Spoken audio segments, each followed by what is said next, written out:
What's up, everyone? Welcome to my channel. My name is Cassie. Today we're going to have kind of a story time as I review the hair dye that I did last week.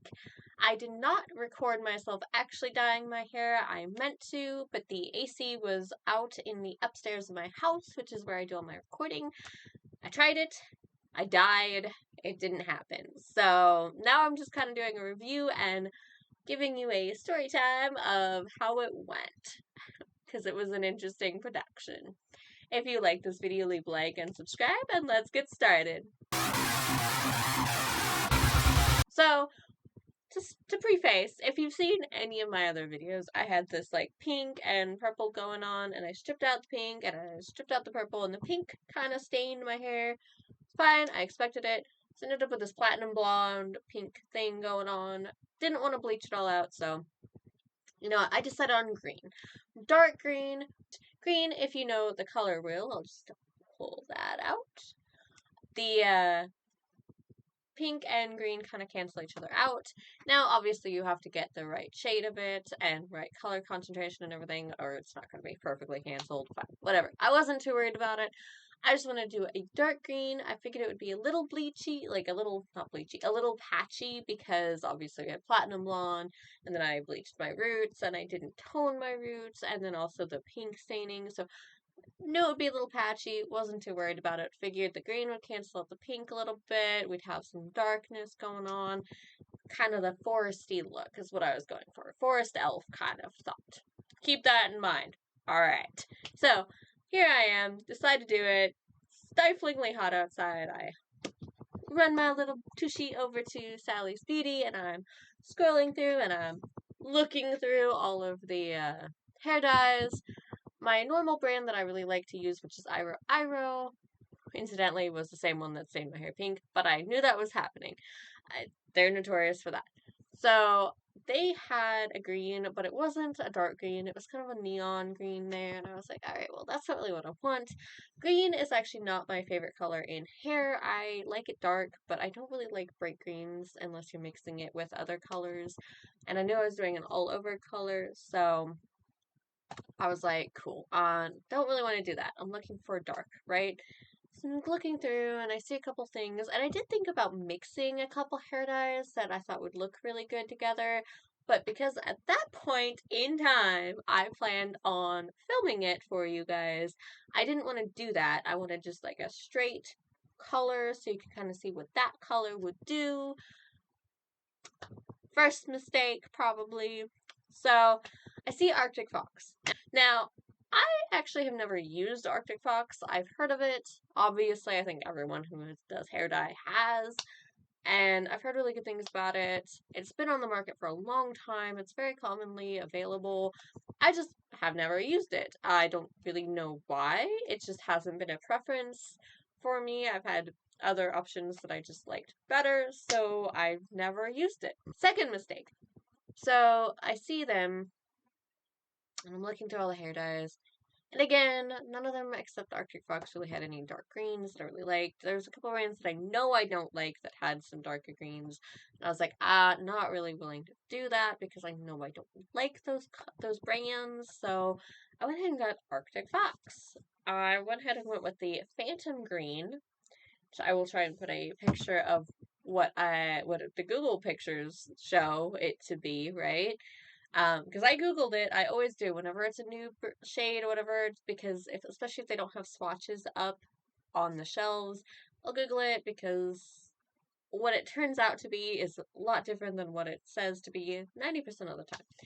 So Google it, and I was like, yeah, that's pretty close. I could tell it was a blue base dye, but it didn't really worry me too much because it was still very, very green and a pretty dark green. And I was like, yeah, it's not exactly what I want, but it's close enough. And I'm really just doing the green as like an in between thing. So didn't plan on keeping it for too long. Wasn't too worried about it. Cool. Bought it. Came home. Here's the directions for it. Use only as directed. Shampoo hair and dry. Apply, well, whatever. Usual petroleum jelly. Prevent staining. Or protective gloves, whatever. Apply color evenly, working in small sections, and leave in for at least 30 minutes. For best result, cover hair with plastic cap, process with heat, blow dry for up to 15 minutes, rinse hair in cold water. Okay. The only thing I didn't do of that was I left it in for 45 minutes, which I usually do with the semi-permanent brighter colors like this. I usually leave it in for 45 minutes to an hour because I tend to like that saturation better. And there's no real damage worry when you're dealing with that kind of like conditioner-based dye. Cool. Left it in for 45 minutes. I did not treat it with heat. I figured the extra time would kind of make up for treating with heat. I didn't cover it or anything like that, but I did heavily saturate it, working in small sections, worked it in, did everything right, except for covering it and using heat. I didn't do that. I don't ever really do that for hair dyes, so I just left it in for 45 minutes. Oh my god. So this is after I rinsed it out with cold water. And then, okay, so, no, backtrack, right? So I did that. I rinsed it out with cold water until it ran clear. Because you always want to do that. Rinse it out with cold water till it's running clear. You don't want to, if it's still running hair dye out, it's going to stain, right? Cool. I ran it out till it was clear. And got out, towel dried it, stained the towel a little bit, but that's, fairly normal, even though it ran clear, whatever. I wasn't too worried about it. A little weird. It's usually when it's running clear, I don't have that problem, but I was still like, okay, well, whatever. My dude, no. So, dried it, bone dry hair, still stained everything. Like blue. I would run my fingers through it, my hands would be bright freaking blue. My pillowcase, blue. The back of my neck, because I usually wear my hair down, blue. I was blue. It was a very blue day.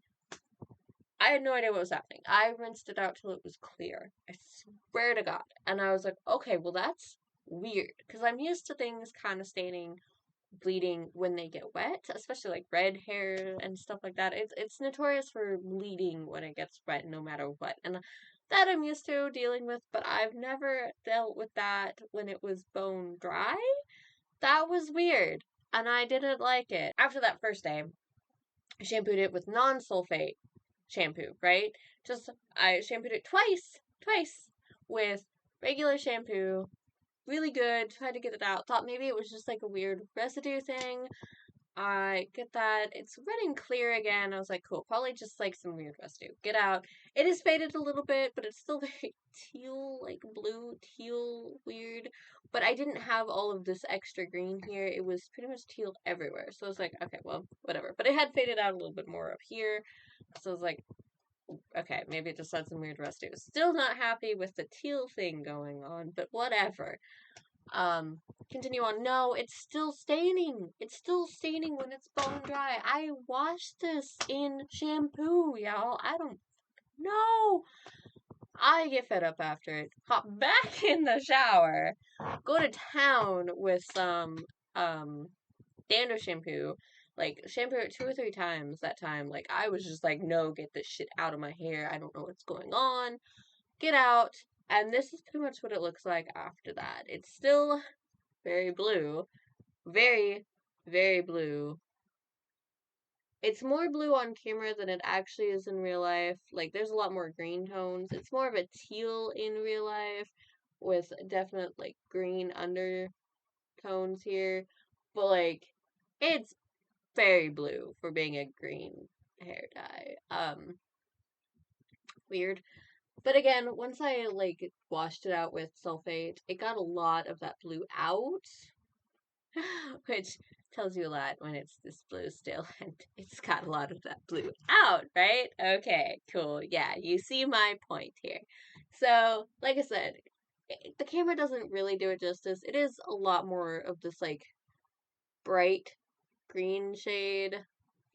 I don't know. It's not really showing the color as well as it should, but, like, this is much more bright green, fading out into, like, a teal down here. The blue is really more tealy. But, like, this is not a dark green. This is not a dark green. Also, like, I thought it would be patchy because obviously I figured it would be more yellow at the roots where I didn't tone, and a little bit weirder on, like, this part, which is, like, where the pink was, right? Because the pink was, like, this part here. But, like, all of this underneath and the ends here were all platinum blonde. So, it's not like it just did blue on the pink. Like, it was blue everywhere. Even the platinum blonde parts. I don't understand why it did that. And it's very patchy. It kind of almost looks like I meant to do it. Like it's almost like streaks of green and streaks of blue and then streaks of teal and some weird like purple almost looking bits, which I'm assuming is where the pink was extra. But like, I don't know, y'all. This is fucking weird. I've never had this kind of outcome happen on a hair dye. I don't know. I don't know. I also never had that like weird dry residue on your hands for so long. It's is this normal for Arctic Fox or what happened? What happened? No. I don't hate it. Honestly, like I always take a risk when I DIY stuff, so this is fine. Like I'm cool with it, but like it is not dark green. It is not. Like look at that. That's supposed to be like dark green. Like that is not dark green. It is not dark green at all. So yeah. Also, I'm not a big fan of how it smells. That is totally a preference thing, though. That is not a formulation thing. I just don't like overly scented stuff, and it was so strong. Like, strong enough that after I shampooed it, my son was like, "You smell like bubblegum." And I was like, yeah. Yeah, I smell like bubblegum. It's got a very, like, licorice bubblegum kind of candy smell, and it's so strong. So I wasn't a big fan of that. I think I would have liked the smell if it wasn't so strong, but it is so strong. So if you're sensitive to smells, that might be a problem. I will say I loved how it went on. It wasn't too thick. It was still that conditioning formula, which I do like, but I don't like the super thick ones. And so like once you put it there, like there's no blending it really. Like you're stuck with where you put it. So I like the more liquidy conditioning formulas because you can really work it in the hair and kind of blend it and all of that fun stuff. I'm over this hair dye. Anyway, so yeah, I did like how it applied. I really did like that. I thought it was really easy to apply. It wasn't too thin, it wasn't too thick. It was really nice. When it was on my hair, it was beautiful. Like when it was on my hair, like I was so excited because it looked exactly like what I wanted it to be. Like it came out. I have a palette. I'm gonna just put it on like a paintbrush and see if you can see it. Okay. Like it's a dark green. It was so pretty on my hair. I was so excited. It was that exact foresty shade that I wanted. And then it turned into this. On my hair, when it came out, it was perfect. It was like, okay, yeah, that is the shade that I was wanting. That is what I was looking for. And then this happened. I don't know. So this is my first go around with Arctic Fox, so I'm not going to say I'm not going to give them another chance or even this hair dye another chance. It could have just been some weird fluke. I don't know. My hair was extra oily because I was prepping it for all of this. So who knows? I don't know. I don't know. It was weird. But let me know in the comments if you've used Arctic Fox and what the outcome was like. If you've ever had anything like this, if the color was just wildly different, or if you've had that weird dry residue. I don't know. Just let me know. Let me know. I'm really intrigued to see because I've heard so many good things about it. I'm really intrigued to see what your guys' experience might be with it. Because mine was weird. I'm not gonna lie. So yeah. Anyway, that's it for this video. I'll see you next time. Maybe not with this hair color. We'll see. Bye!